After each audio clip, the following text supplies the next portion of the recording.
राजकुमारी रंजना की सुंदरता इतनी अद्वितीय और आकर्षक थी कि उसका वर्णन करना कठिन था। उसके लंबे, घने और काले बाल ऐसे प्रतीत होते थे जैसे अमावस्या की रात में चमकती गहरी घटाएं। जब वह अपने खुले बालों को पीछे करती, तो ऐसा लगता जैसे सूरज बादलों के पीछे से झांक रहा हो। उसकी आंखें बड़ी-बड़ी और गहरी थीं, मानो रात के शांत आकाश में चमकते दो सितारे हों। उन आंखों की चमक में एक ऐसा जादू था कि जिसने भी उन्हें देखा, वह मंत्रमुग्ध हो गया। उसकी पलकें इतनी लंबी और घनी थी कि जब वह झपकती, तो ऐसा लगता जैसे किसी पक्षी ने अपने पंख फैलाए हों। उसकी त्वचा दूध जैसी उज्जवल और चिकनी थी, मानो चांदी का पानी उसमें घुला हो। गालों पर प्राकृतिक गुलाबी रंग ऐसा खिलता था जैसे सुबह की पहली किरणों से लाल गुलाब खिला हो। होंठ कोमल और लाल थे, जैसे ताजे खिले हुए गुलाब की पंखुड़ियां। जब वह मुस्कुराती, तो ऐसा प्रतीत होता जैसे मोती बिखर गए हों। उसकी गर्दन लंबी और मृदु थी, मानो सफेद संगमरमर से तराशी गई हो। चाल ऐसी मदमस्त थी कि उसे देखकर लगता जैसे फूलों से भरी वसंत ऋतु खुद चल रही हो। उसकी काया ऐसी सजीव और लावण्यमयी थी, उसकी वाणी इतनी मधुर थी कि जब वो बोलती, तो ऐसा लगता जैसे कोयल गा रही हो। उसके आभूषण उसके सौंदर्य को और निखारते थे, लेकिन उसकी प्राकृतिक सुंदरता इतनी अद्भुत थी कि उसे किसी गहने की आवश्यकता नहीं थी। राजकुमारी रंजना की सुंदरता केवल बाहरी नहीं थी, बल्कि उसकी आंखों और मुस्कान में एक पवित्रता झलकती थी, जो उसकी आंतरिक सुंदरता का प्रमाण थी। यही कारण था कि जो भी उसे देखता, उसका दिल उसके लिए धड़कने लगता। मालवन राज्य पर वीरेंद्र नामक राजा राज्य करता था। राजा का एक बेटा था, जिसका नाम था अभय। राजकुमार अभय का व्यक्तित्व अद्वितीय था। उसकी शारीरिक सुंदरता ऐसी थी कि लोग उसे देखकर मुग्ध हो जाते। उसकी गहरी और चमकदार थी, जैसे किसी शांत झील की सतह पर उगते सूरज की किरणें। उसकी मुस्कान इतनी मोहक थी कि किसी भी उदास चेहरे पर तुरंत खुशी ला सके। वह इतना आकर्षक था कि जिस भी सभा में जाता, लोग उसे देखना और उसकी बात सुनना पसंद करते। लेकिन अभय की असली शक्ति उसकी बुद्धिमानी में थी। वह केवल रूपवान ही नहीं, बल्कि चतुर और विवेकशील भी था। राजकीय मामलों में उसकी समझ गहरी थी। छोटी उम्र से ही वह अपनी सूझबूझ से कठिन समस्याओं का हल निकाल लेता। जब भी राज्य में कोई संकट आता, राजा वीरेंद्र उससे सलाह लेते। अभय का ज्ञान केवल राजनीति तक सीमित नहीं था, वह युद्ध कला में निपुण था। उसकी तलवारबाजी ऐसी थी कि बड़े से बड़ा योद्धा भी उसके सामने टिक नहीं पाता। वह युद्ध के मैदान में अपनी तीव्र गति और रणनीतियों से दुश्मनों को चौंका देता। साथ ही अभय में सहानुभूति और दया का भाव भी था। गरीबों और जरूरतमंदों की मदद करना उसकी प्राथमिकता थी। वह न केवल अपने प्रजा का सम्मान करता, बल्कि पशु पक्षियों के प्रति भी स्नेह दिखाता। अभय की यही सम्मोहक और गुणवान प्रकृति उसे हर किसी का प्रिय बनाती थी। उसका तेजस्वी व्यक्तित्व और बुद्धिमत्ता एक ऐसा मेल था जिसने उसे एक आदर्श राजकुमार के रूप में प्रतिष्ठित किया। एक दिन मालवन राज्य में एक सौदागर आया।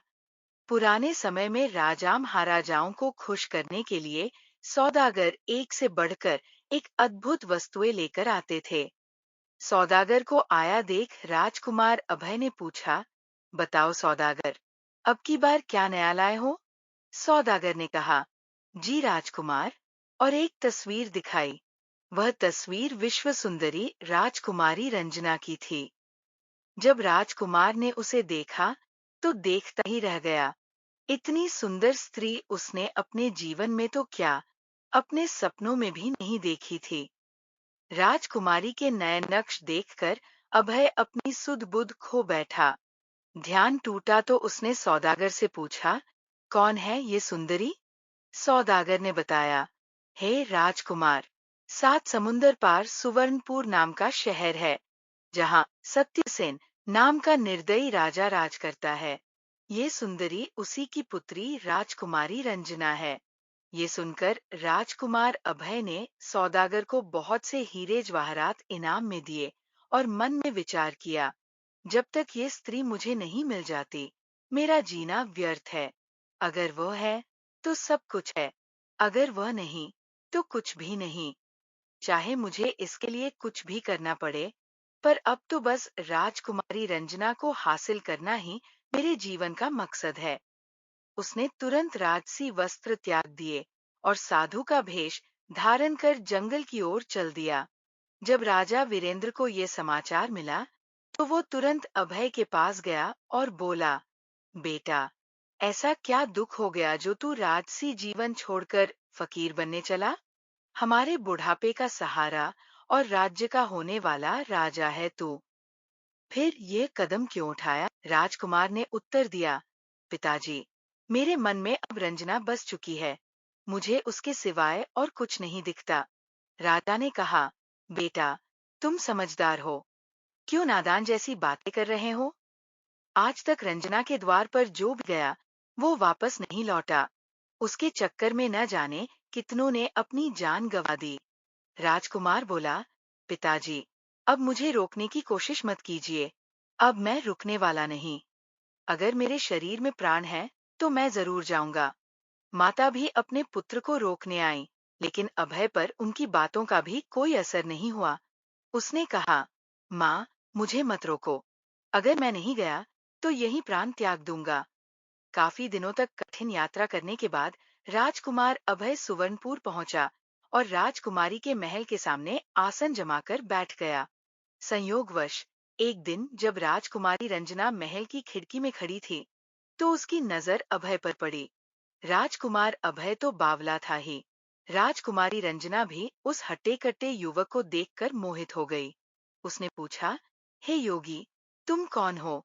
और ऐसा क्या कारण रहा कि तुमने भरी जवानी में अपना देश और गृहस्थ जीवन छोड़ दिया?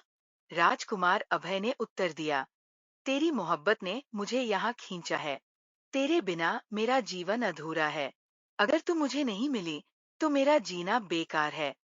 रंजना ने कहा, तुम्हारा रूप देखकर मेरा दिल भी धड़क रहा है, लेकिन मुझे डर है कि कहीं मेरे पिता तुम्हें भी बाकी लोगों की तरह कैद में न डाल दें। अभय ने कहा, होना होगा सो होवेगा। मैं तेरा प्रेम पाने के लिए हर कठिनाई झेलने को तैयार हूँ। राजकुमारी ने खिड़की से रस्सी डाली और राजकुमार महल में चढ़कर राजकुमारी से मिला। दोनों का प्रेम परवान चढ़ने लगा। कुछ दिनों तक सब ठीक चला, लेकिन एक रात को राजकुमार को महल से बाहर जाते हुए कोतवाल ने देख लिया। उसने अभय को पकड़कर राजा सत्यसेन के सामने पेश किया। राजा ने उसे सबसे अंधेरे कमरे में कैद कर लिया और सजा सुनाई कि अगले दिन उसे 50 कोड़े मारे जाएंगे। जब ये बात राजकुमारी रंजना को पता चली, तो वह बेहोश होकर गिर पड़ी। दूसरी ओर मालवन राज्य में राजकुमार अभय की पत्नी सुमन भी अपने पति के विरह में व्याकुल थी। एक रात उसने सपना देखा कि उसका पति सुवर्णपुर में कैद है। सपने के सत्य होने का आभास होने पर सुमन ने जोगिन का भेष धारण किया और सुवर्णपुर पहुंच गई। वहां उसने राजा सत्यसेन के दरबार में गाना गाकर अपनी गायन कला से सभी को मोहित कर दिया। राजा सत्यसेन ने जोगिन बनी सुमन से कहा, जो मांगना चाहो, मांगो। सुमन ने कहा, हे राजा, मेरा पति तुम्हारी कैद में है, मैं उसे मांगती हूँ। साथ ही राजकुमारी रंजना का विवाह उसके साथ कर दो।